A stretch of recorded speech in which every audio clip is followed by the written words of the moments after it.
किसी के मन की बातें पढ़ने के लिए आपको 3 तरीके पता होने चाहिए। यह तरीके सीखना बहुत महत्वपूर्ण है। इन तरीकों को सीखकर आप आसानी से समझ सकते हैं कि कोई कैसा सोच रहा है। तो आइए मैं आपको गौतम बुद्ध की एक कहानी सुनाता हूं जो आपको दूसरों के मन को पढ़ने के तरीके सिखाएगी। दोस्तों, आप लोगों से एक रिक्वेस्ट है कि चैनल पर नए हो तो चैनल को सब्सक्राइब करके बेल आइकन जरूर प्रेस करें ताकि आने वाले अगले वीडियो का नोटिफिकेशन आप तक सबसे पहले पहुंचे। बहुत समय पहले की बात है। एक छोटे से गांव में 2 भाई थे। बड़े भाई अंधा था, इसलिए वह हमेशा घर पर ही रहता था और छोटे भाई खेती कर था। हालांकि खेतों में बहुत सारे जानवर थे और उनके कारण पूरी कृषि बर्बाद हो रही थी। इससे छोटे भाई को बहुत परेशानी हो रही थी। फिर एक दिन उसे ख्याल आया कि वह अपने अंधे बड़े भाई की मदद क्यों नहीं लेता ताकि वह खेतों से जानवरों को भगा सके, क्योंकि उसका बड़ा भाई अंधा था। वह खेत में बैठकर जानवरों की आवाज सुनते ही उन्हें डरा सकता था। इस तरीके से हमारी कृषि बच सकती थी। इस सब कुछ सोचने के बाद उसने अपने खेत में एक छोटा सा झोपड़ा बनाया और अपने अंधे भाई को उसमें रखा।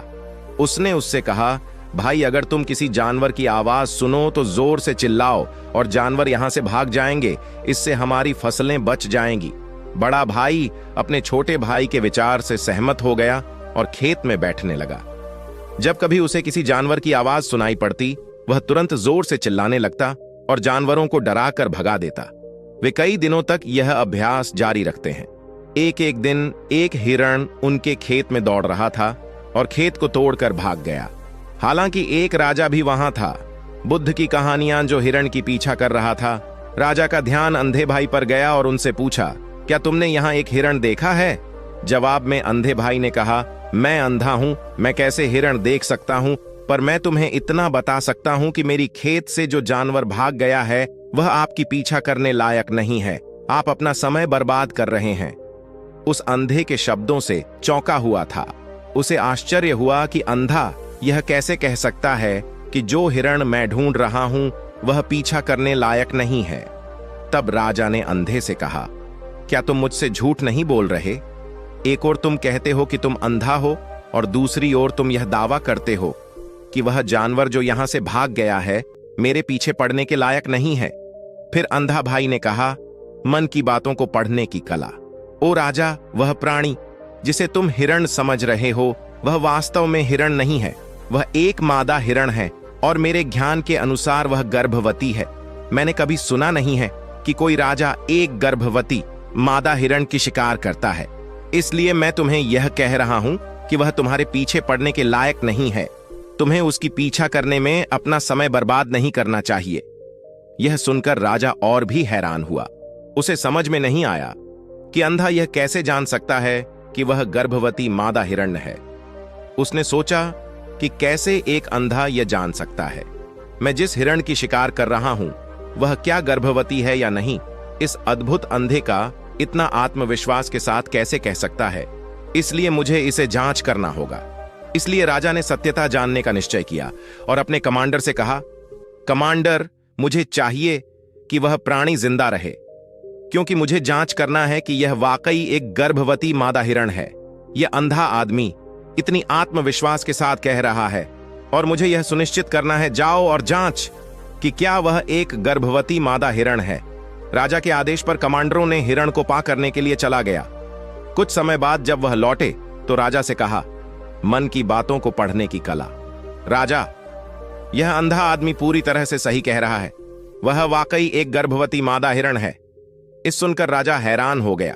उसे समझ में नहीं आया कि यह अंधा आदमी कैसे जान सकता है कि वह गर्भवती मादा हिरण है। राजा के मन में कई सवाल उठे। आखिरकार राजा ने इस पर पूरी तरह से समझौता करने का निश्चय किया और अंधे से कहा, सुनो, मुझे यह नहीं पता कि तुम सचमुच अंधे हो या नहीं, लेकिन मैं तुमसे एक सवाल पूछने आया हूं। क्या तुम मेरे सवाल का सही जवाब दोगे? जवाब में अंधे ने कहा, राजा, आप मुझसे जो भी पूछना चाहेंगे मैं आपको सच्चाई से जवाब दूंगा। राजा ने कहा, देखो, एक और तुम कहते हो कि तुम अंधे हो और दूसरी तरफ तुमने मुझे कहा कि मैं जिस जानवर की मैं पीछा कर रहा था तुम कहते हो कि वह गर्भवती मादा हिरण है, और साथ में तुम्हें यह भी पता लगाता है कि तुम्हारे खेतों में जानवर कब आते हैं और कब जाते हैं। तुमने यह सब कैसे अनुमान लगाया? तब अंधा आदमी ने समझाया सर, जब आप उस मादा हिरण की पीछा कर रहे थे तो उसकी गति और दौड़ते हुए मन की बातों को पढ़ने की कला। आवाज से ही मुझे पहले से ही समझ आ गया था कि यह हिरण है और मेरी खेत की बांध काफी छोटी थी। उसकी ऊंचाई ज्यादा नहीं थी। अगर यह सामान्य हिरण होती तो वह आसानी से उस बांध को पार कर सकती थी, लेकिन वह हिरण ने उस बांध को तोड़कर भाग लिया था और यदि वह बांध पार करने की कोशिश करती तो उसके संतान को खतरा होता। इसलिए मुझे समझ में आ गया कि वह गर्भवती है। इस व्याख्या को सुनकर राजा अंधे के विशेष ज्ञान और कौशल को देखकर चौंके हुए हैं। मन की बातों को पढ़ने की कला। वह समझता है कि यह व्यक्ति अंधा होने के बावजूद अनूठी जानकारी और क्षमताओं से संपन्न है। राजा इसका लाभ उठाने का निश्चय करता है और अंधे से एक और सवाल पूछता है। राजा कहते हैं, तुम बुद्धिमान हो और तुम्हारी कई बातों की गहरी समझ लगती है। आज मैंने तुम्हें यहां बुलाया है ताकि जान सकूं कि मेरी पत्नी मेरे प्रति विश्वासी है या नहीं। अंधा आदमी जवाब देता है, ओ राजा, ऐसा सवाल कैसा है? आपका विवाह कई सालों से चल रहा है और अब आप ऐसी बातें जानना चाहते हैं। ऐसे सवाल आपके मन में क्यों उत्पन्न हो रहे हैं? हालांकि राजा कहता है, तुम्हें इस सवाल का जवाब दे देना होगा। अगर तुम मुझे उत्तर नहीं दोगे तो मैं तुम्हें मृत्यु दंड से सजा दूंगा। राजा की धमक सुनकर अंधा कहता है, बहुत अच्छा, मैं तुम्हें तुम्हारे सवाल का जवाब दूंगा। ओ राजा, अगर तुम इस सवाल का जवाब चाहते हो तो तुम्हें मेरी एक सेवा करनी होगी। राजा पूछता है, मुझे बताओ, मुझे क्या करना होगा? व्यक्ति जवाब देता है, उसके लिए तुम्हें अपनी पत्नी को मेरे साथ एक कमरे में अकेले छोड़ देना होगा। यह सुनते ही पहले तो गुस्सा होता है, लेकिन कुछ समय सोचने के बाद वह उस व्यक्ति की बात मानता है और अपनी पत्नी को उसके साथ एक कमरे में भेजने का आदेश देता है। कमांडर उस पर क्रियान्वयन करता है और अंधे आदमी और रानी को एक कमरे में अकेले छोड़ देता है। उस समय अंधा अपनी बात कहते हैं, मुझे तुम्हें छूना है। यह सुनते ही रानी बहुत गुस्से से भरी हो जाती है और अंधे को पीटने लगती है, कभी हाथों से तो कभी पैरों से और कभी पूरी ताकत से। वह उसे बेहद बेरहमी से पीटती है। बाद में किसी तरह अंधा अपनी जान बचा लेता है और राजा के पास जाता है। उसने राजा से कहा, ओ राजा, आपकी पत्नी विश्वासी नहीं है। इस सुनते ही राजा बहुत गुस्से से भरकर अपनी तलवार निकालता है और सीधे अपनी पत्नी के पास जाता है। उसने उससे गुस्से में कहा, रानी, आज मैं तुमसे एक सवाल पूछूंगा और तुम्हें सच्चाई से जवाब देना होगा। अगर तुमने झूठा बोला तो मैं तुम्हारा सर तुरंत अलग कर दूंगा। उसने पूछा, मुझसे कहो, क्या तुम विश्वासी हो या नहीं? इस पर रानी ने कहा, ओ राजा, तुम मुझे मार दो, लेकिन मैं विश्वासी नहीं हूं। राजा बहुत खुश हुआ क्योंकि वह सब कुछ जो अंधे ने कहा था वह पूरी तरह से सच था। इस सुनते ही राजा तत्काल अंधे के पास जाता है और पूछता है, तुमने कैसे जान लिया कि मेरी पत्नी विश्वासी नहीं है? अंधा उत्तर देता है, ओ राजा, यह काफी सरल है। मैंने आपकी पत्नी से कहा कि मैं उसे छूना चाहता हूं और वह इतनी रोष में आ गई कि मुझे मारने लगी। वफादार औरत कैसे किसी अन्य पुरुष को छू सकती है?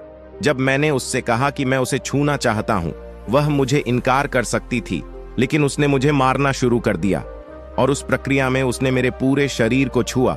अब तुम मुझसे बताओ, इस प्रकार की औरत विश्वासी कैसे हो सकती है? राजा कहता है, तुम बहुत बुद्धिमान हो। ठीक है, तो चलो आगे बढ़ते हैं।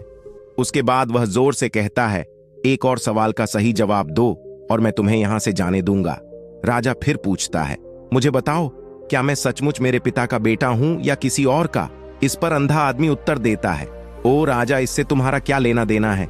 चाहे आपके माता पिता कौन हो, आप इस राज्य के राजा हो तो इस सवाल को छोड़ दो। लेकिन राजा जिद करता है, नहीं नहीं, मुझे इस सवाल का सटीक जवाब चाहिए, वरना यह सवाल मुझे हमेशा परेशान करेगा। इसलिए मैं सच्चाई जानना चाहता हूं। अगर तुम सही जवाब दोगे तो मैं तुम्हें यहां से जाने दूंगा। अंधा आदमी उत्तर देता है, ओ राजा, मेरे लिए इस सवाल का उत्तर देने के लिए तुम्हें अपनी मां के पास जाने की कोई आवश्यकता नहीं है। मैं अभी बता सकता हूं कि तुम किसके बच्चे हो, लेकिन उससे पहले मैं चाहता हूं कि तुम मुझसे वादा करो कि तुम मुझसे गुस्सा नहीं करोगे।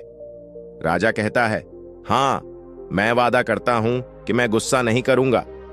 फिर आदमी जवाब देता है, ओ राजा, मैं तुम्हें बताने की आवश्यकता नहीं है।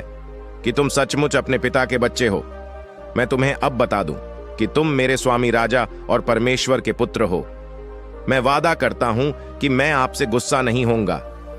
फिर अंधा राजा से कहता है, तुम सचमुच अपने पिता के बच्चे हो, लेकिन तुम एक कंजूस व्यापारी की छाया में भी हो। यह सुनते ही राजा बहुत खुश हो जाता है और तत्काल अपनी मां के पास जाता है। उससे कहता है, मां, कृपया मुझे सच बताओ, क्या मैं सचमुच अपने पिता का बच्चा हूं या किसी अन्य का? अगर तुम मुझे सच नहीं बताओगी तो मैं यहां ही अपनी जान दे दूंगा। मुझे सच बताओ क्या है। राजा की मां कहती हैं, पुत्र, तुम सचमुच अपने पिता का बच्चा है, लेकिन तुम एक कंजूस व्यापारी की छाया में भी हो। जब मैं नहाकर अपनी आवश्यकता अनुसार देख रही थी तो मैंने तुम्हारी ऊपर कंजूस व्यापारी की छाया देखी।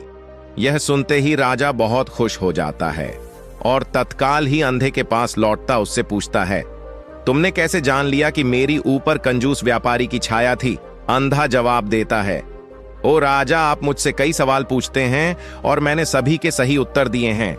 अगर आप कोई अन्य राजा होते तो मैंने अब तक कई पुरस्कार प्राप्त कर लिए होते, लेकिन आपने मुझे कुछ नहीं दिया।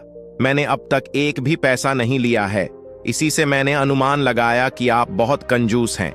यह सुनकर राजा हंसते हुए कहता है, जो भी तुम मांगो मैं जरूर दूंगा, लेकिन मुझे बताओ, तुम कैसे जान लेते हो क्या सही है और क्या गलत? और तुम इतने सटीक और निष्कलंक उत्तर कैसे दे सकते हो? अंधा आदमी कहता है, ओ राजा, मैं प्राकृतिक रूप से अंधा हूं। अगर मेरी आंखें होती तो मैं किसी के विचारों को आसानी से समझ सकता। मन का अपनी भाषा होती है और इस भाषा को किसी के शरीर की क्रियाओं में देखकर समझा जा सकता है। व्यक्ति की आंखों, होठों काम करने के तरीके और उनकी गतिविधियों को देखकर हम समझ सकते हैं कि उसके मन में क्या चल रहा है। इस पर आधारित हम किसी की विचारों को जान सकते हैं, लेकिन मैं अंधा हूं, इसलिए मुझे क्रियाओं के माध्यम से जानना पड़ता है।